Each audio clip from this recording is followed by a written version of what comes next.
The bell in the town square told noon, its cracked iron throat sending a hollow clang through the Wyoming air. Men shifted their hats against the glare, women whispered behind gloved hands, and children kicked at the dust, bored but curious. At the steps of the small clapboard church, the preacher unrolled a list of names, his voice sharp as a gavel. Each name called was a girl ready to be taken as a bride, and each name met with appraising eyes, approving nods, or quick refusals. When Clara Hensley's name was spoken, silence cut through the murmurs. She stepped forward, cheeks burning from both the August sun and the eyes that darted over her figure. She wore her best dress, faded blue calico that her mother once stitched before the fever took her. The fabric stretched over her full body, and she stood straighter than she felt. The preacher asked if any man would claim her hand. A long pause, then a cough, then the laughter began. "Too fat," someone hollered. More chuckles rolled across the crowd. One man slapped his thigh as though it were the finest joke of the season. Even the women smirked, their whispers turning into blades sharper than any knife. The preacher, embarrassed, shifted the list and moved on, leaving Clara standing alone in the heat, sweat prickling her skin, shame thick in her throat. Have you ever been judged before you even spoke a word? Have you felt your worth stripped from you by voices that never cared to know your soul? Clara did not cry, though every muscle begged her to. She held her chin high, her brown eyes steady, though her heart pounded as if someone had set a drum against her ribs. She thought of her father, who once plowed furrows deep into their Nebraska land before a winter storm broke him. He had said marriage might give her what he no longer could: stability, dignity, a home not built on ruin. When he died, she carried that hope westward like a lantern in the dark. What those townsfolk didn't see was that she worked harder than any two men combined. She could drive a wagon for 10 days straight, chop kindling until her arms went numb, or stand against a wild horse without blinking. On the lonely trails, she had survived storms that overturned wagons and nights when wolves circled like hungry shadows. She had held on to life with grit, not beauty. Yet here she was, branded unworthy by the curl of strangers' lips. The preacher droned on, names passing into thin air. Clara stood still, the laughter still circling her ears. She wanted to vanish into the earth, but her boots were rooted to the dust. She thought of walking away, yet that would mean they had won, that their jeers had the power to drive her. She forced her body to remain, though her spirit trembled. The town around her hummed with cruel life. The saloon doors flapped as men came and went with bottles in their fists, the piano inside jangling like broken teeth. A freight wagon rattled over loose boards, the mule sweating under its load. Wind howled across the plain, carrying grit into every crease of skin, stinging eyes already raw with humiliation. A tumbleweed bounced across the main street as if mocking her, and still the laughter lingered, echoing louder than a gunshot. Children pointed, mothers turned away, and a young cowboy spat tobacco in the dirt, muttering, "Best let her go back where she came from." Each word fell heavy as stone. Clara's hands balled into fists at her sides, nails biting into her palms. She swallowed the sting, telling herself she was iron, not glass. But in truth, she felt splintered, the pieces of her pride threatening to break apart completely. Then movement stirred at the far edge of the crowd. A tall figure leaned against a hitching post, arms crossed, brim of his hat pulled low enough to shadow his face. He had been silent through it all, neither laughing nor looking away. Dust clung to the dark coat across his broad shoulders, and his boots bore the scars of long miles. His name whispered through the crowd, as if he were both myth and man: Jonas Cade. No one knew much of him, save that he kept to his ranch out near the breaks, beyond the river bend. He did not drink in the saloon, did not gamble at the tables, and seldom spoke even in church. When he did ride into town, it was only for supplies, and his words were as scarce as rain in July. Some said he carried secrets from the war. Others claimed he'd buried family on his land and had no more use for people. Whatever the truth, his presence was enough to quiet those who noticed him. Now Jonas stepped forward, boots crunching in the dirt. The jeers thinned into murmurs, uncertain. He came to stand before Clara, tall enough that his shadow fell across her face, blocking the blistering sun. He tipped his hat, his eyes steady, voice low but firm. "Ma'am." One word, simple as water, yet it cracked the silence. He did not explain himself, did not justify his gesture, only met her eyes with a steadiness she had not felt in years. A man of few words, but each carried the weight of a mountain. The townsfolk shifted uneasily. A drunk coughed and muttered, "Surely he ain't serious." Another laughed nervously, but Jonas Cade said nothing more. He simply offered the dignity that everyone else had stripped from her. Clara's breath caught. No man had ever looked at her like that, not with pity, not with ridicule, but with something unspoken, something solid. She could not name it, but it steadied her knees. The shame that had burned her skin cooled, if only for a moment. The preacher cleared his throat, uncertain whether to continue the list or linger on this unexpected turn. The crowd rustled, whispering, eyes darting between Jonas and Clara, as if a storm had rolled in on a clear day. Would you trust the hand of a man who spoke so little, yet carried a presence like thunder waiting to strike? The road from town stretched long and empty, nothing but scrub and sage on either side, the horizon a wavering line of gold. Clara sat in the wagon beside Jonas, the silence thick, but not cruel. His hands guided the reins with steady patience, the leather creaking beneath his grip. She kept her gaze forward, the memory of laughter from the square still clinging to her like burrs. Yet here she was, leaving with him, the world she knew shrinking behind them. By the time they reached his ranch, the sun had dropped low, painting the canyon walls in copper and blood. The land stretched wild, rolling hills broken by rocky gullies, a river twisting silver through the distance, and cattle moving slow as shadows across the grass. The house itself stood plain, weathered pine boards and a stone chimney, but the fences ran straight, the corrals strong. It looked like a place carved out by grit, not luck.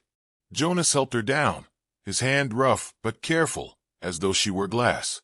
She found herself studying him in those quiet hours, how he carried his body, like a man used to danger, how he checked the ridges before nightfall, as though expecting something to come crawling from him. He spoke little, yet never left her feeling dismissed. In his silence there was a strange kind of shelter. Days slipped into rhythm. At dawn, she rose to the crow of a rooster and followed him into the fields.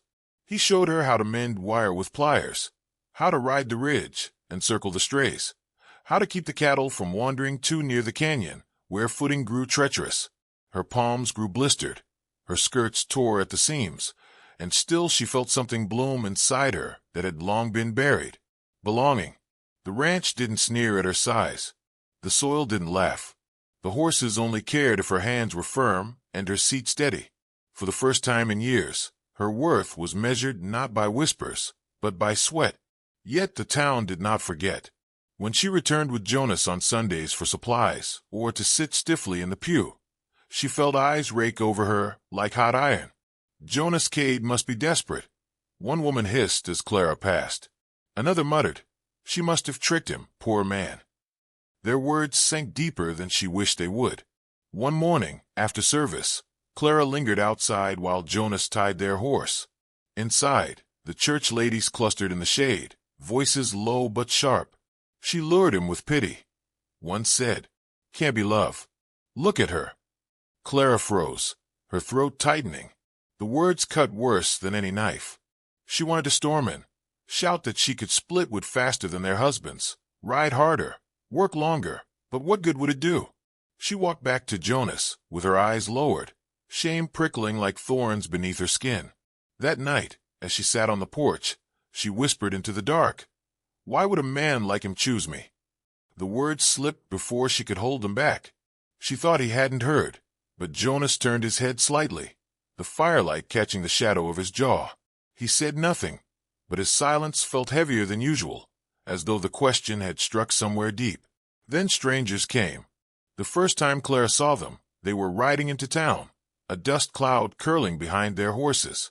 Lean men with restless hands, eyes that hunted for weakness in every passerby. At their head rode Silas Mott, a wiry man with hair slicked back and a smile carved too wide across his face. He carried cruelty like a badge, tossing coins at children only to snatch them back, laughing when they cried.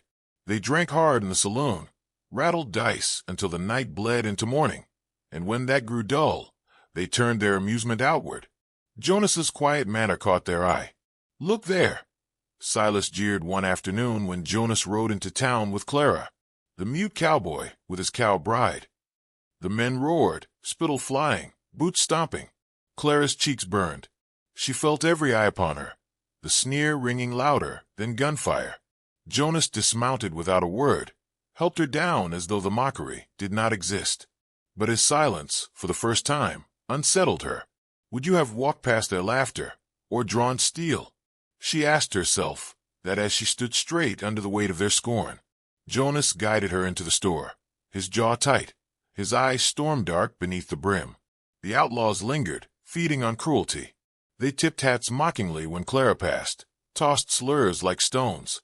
The sheriff did little more than shrug, claiming they hadn't broken any laws. But Clara saw the way Jonas's hands flexed near his belt, the way his gaze lingered on Silas longer than most men dared. He was holding something back, something he didn't want to loose.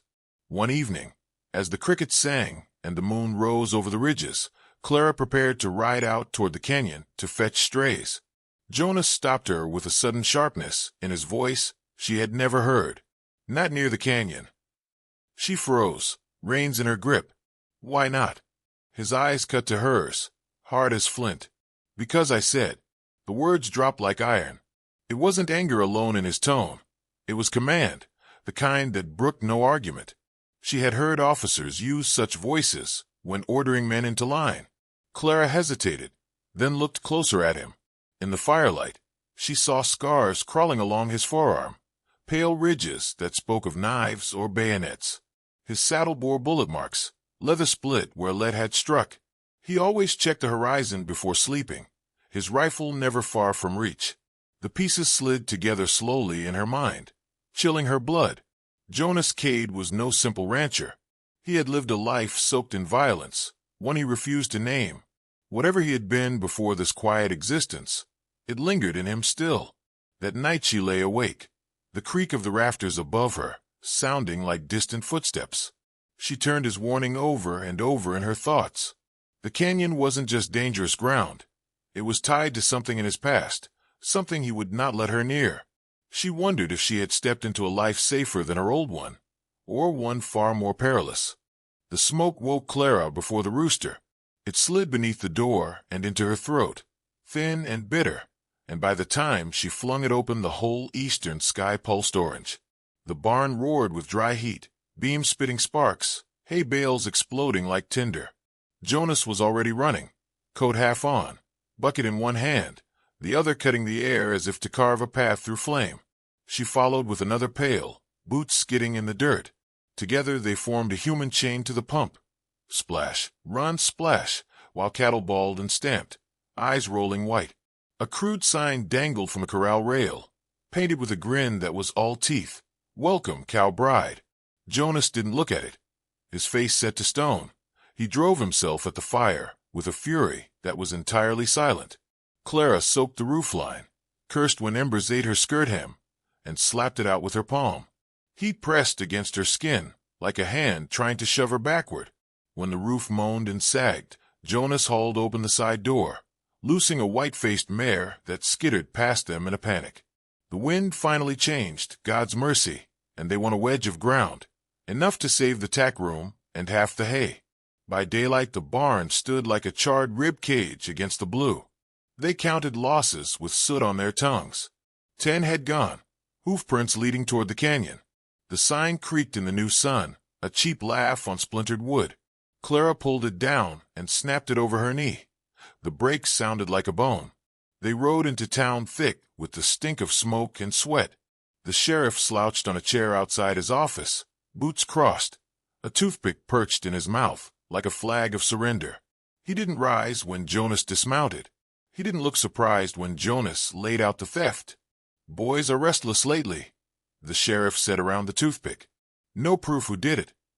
"Silas might carve proof on my fence," Jonas said, voice mild as a winter stream. "You'll ride." "Now, Jonas," the sheriff drawled, eyes sliding toward the saloon where Silas and his men were dealing cards. "You know how it is. Can't poke a hornet's nest for no reason. Clara stared at the man. The smoke in her chest turned to something hotter. Our barn burned, she said. Our stock's gone. If that ain't reason, what is? The sheriff shrugged. If you fetch me witnesses who ain't you, we'll talk. Across the street, Silas raised his glass and gave a lazy little toast in their direction. His grin split wider when Clara met his eyes. The room behind him roared with laughter she couldn't hear and didn't need to. She had learned what it sounded like from any distance. On the ride home, Jonas said nothing. His silence scraped this time, not soft but sharp, and she felt it cutting through the day. At the river crossing, he leaned from the saddle to look for tracks along the bank, and she saw the tension riding his shoulders like armor. She kept pace, jaw clenched, because fear wasn't the only thing inside her now. Anger had found room. More signs arose over the next week, nailed to fence posts and tossed into troughs.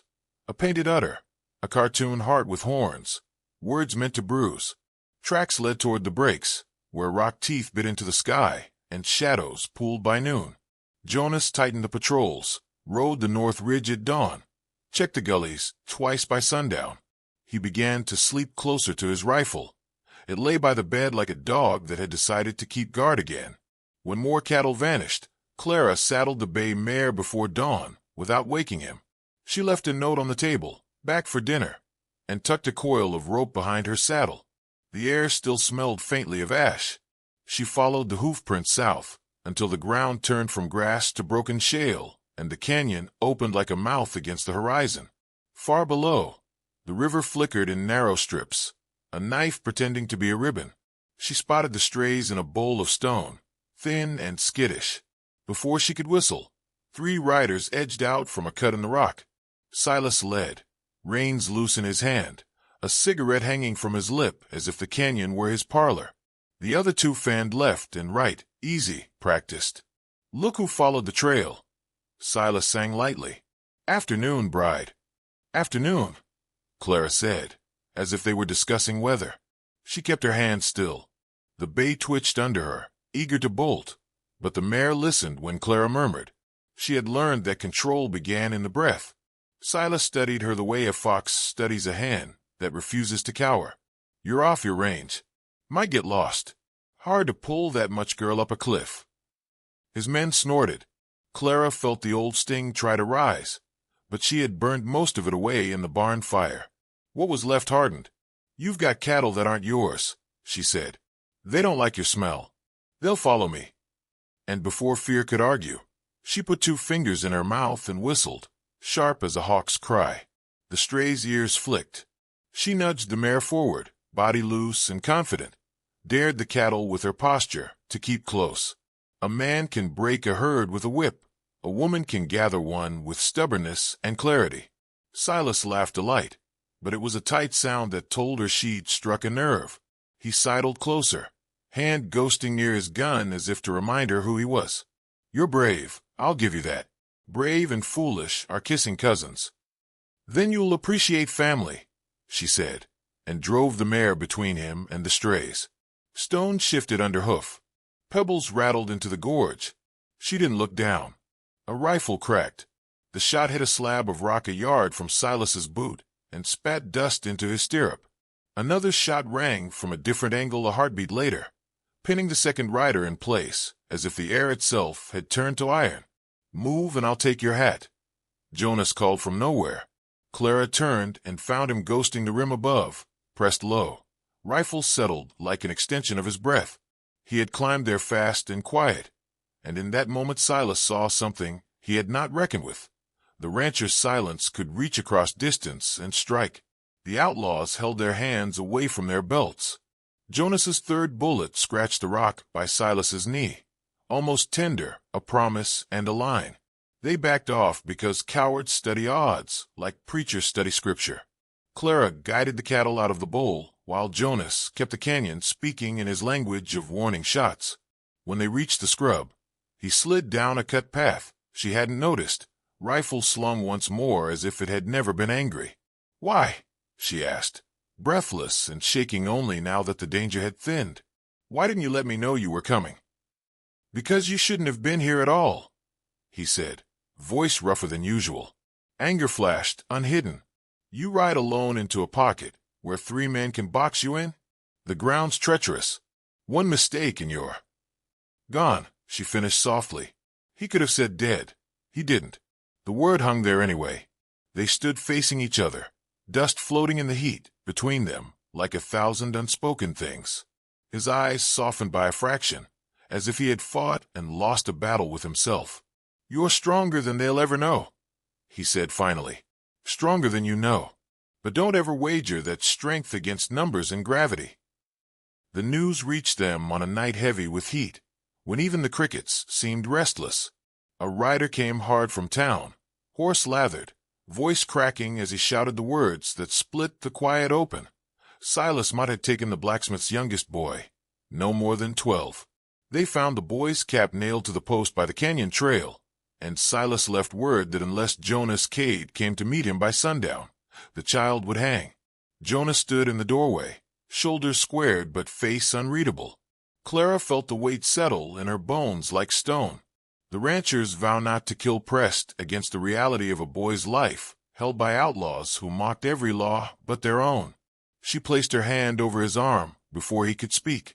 I'm riding with you, she said. His jaw tightened. It'll be dangerous. If they laugh at me, let them. I'll ride at your side. For the first time since she'd known him, a flicker of something like fear lit his eyes. Not fear for himself, but for her. Yet he didn't argue. He only nodded once, the kind of nod a man gives when he knows the path has been chosen and there's no road back. Storm clouds gathered as they rode into canyon country, the air charged with the taste of iron. Lightning forked across the far peaks, thunder rolling after it like drums of war. The canyon rose ahead, dark teeth gnawing at the sky. Jonas carried his rifle slung low, his body loose in the saddle, but Clara felt the tension humming inside him like a drawn bow. She gripped her shotgun, the weight solid in her hands. She would not ride behind him this time. She would ride beside him. They found the boy tied to a post at the canyon mouth, rope looped cruelly around his neck, a gag stuffed in his mouth. Above and around them, the rocks hid shadows that shifted too easily. Silas's laugh carried from the rim, high and mocking. About time, Cade. Brought your cow bride, too. Thought she might want to watch. The ambush sprang like a rattler. Gunfire cracked from the ledges, bullets whining against stone. Jonas slid from the saddle in one smooth motion, rifle snapping to his shoulder. His shots came quiet, deliberate, each one an answer that silenced laughter on the rocks. A man tumbled from above, another cursed and scrambled back. Jonas moved like a phantom, every step calculated, every breath steady. Clara ducked behind a boulder, heart hammering, then forced herself up to cover Jonas's flank. 2 riders spurred from the shadows, charging straight at her with whoops. She braced, sighted, and pulled the trigger. The shotgun roared, smoke biting her eyes. One horse reared, its rider toppling. The other swerved wide, unwilling to taste the same fire. Clara reloaded with shaking hands, but when the next outlaw came, she held her ground, firing again until the echoes rattled off the canyon walls. Fear tried to claw through her chest, but each blast drove it deeper down. They would not call her weak again. They would not laugh her worth away. She was steel, and she would not bend. Silas himself descended at last, swaggering down the rim path, with his pistol loose at his side. "Look at her, Cade," he shouted over the din, fattened her up and taught her to bark. "Fitting match for a ghost like you." Jonas turned, rifle aimed dead at Silas, but his finger froze. His vow, heavy as chainmail, held him in that breath. Silas saw it and grinned wider, stepping closer. "You can't do it, can you?" Still the silent scout, too holy to finish what you start. Jonas's jaw clenched. The storm broke overhead, rain spitting against rock, lightning tearing the sky in white veins. For a heartbeat it seemed Jonas might break his oath, squeeze the trigger, and let the past return in thunder. But Clara stepped forward, shotgun cradled but unfired, her voice ringing clear. "You'll not speak my worth again." Silas's grin faltered, his pistol rising in a blur. Clara's stance did not waver, eye steady as stone. Jonas moved then, not fast, not desperate, but with the inevitability of a clock striking the hour. His rifle barked once, quiet as breath, and Silas staggered, eyes wide with disbelief before he toppled into the dust at the canyon rim. The silence afterward was thick, broken only by the boy's muffled cries. Jonas lowered the rifle slowly, the stormlight catching the scars on his hand. Clara rushed to cut the boy free, pulling the gag away and holding him close until his shaking stilled. The outlaws who remained scattered into the hills, their courage drowned by the storm and the memory of the man who had spoken death with a whisper. When they rode back into town, the rain had washed the dust clean from their faces, but not the memory of what had been done. The townsfolk gathered in silence as Jonas dismounted and lifted Clara down. The boy ran to his family, sobbing, while every eye turned to the couple who stood hand in hand. No jeers rose, no smirks lingered. Respect filled the air, heavy and unspoken. Some say the quietest men carry storms inside them, and the women once scorned are the ones who hold them steady. So tell me, was that justice, or the birth of a legend?